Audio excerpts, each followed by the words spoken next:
Hello guys, welcome back to the channel. In this tutorial, I'm going to show you how you can move your contacts from your Android phone to your Google account.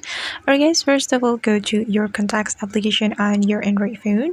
Then you can select this button. Tap on this button, then there will be several options for you, and you have to click on manage contacts right here.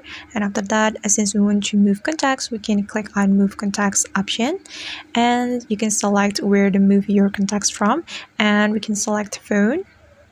Just tap on phone, and after that you can select the contacts on your phone that you want to move.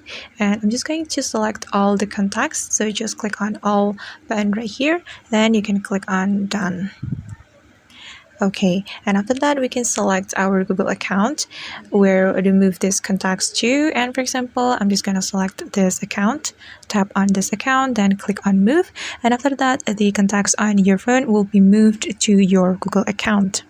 Alright guys, and that's how we can move contacts from phone to Google account. I hope this tutorial will be helpful for you. Thank you so much for watching, and see you on the next video.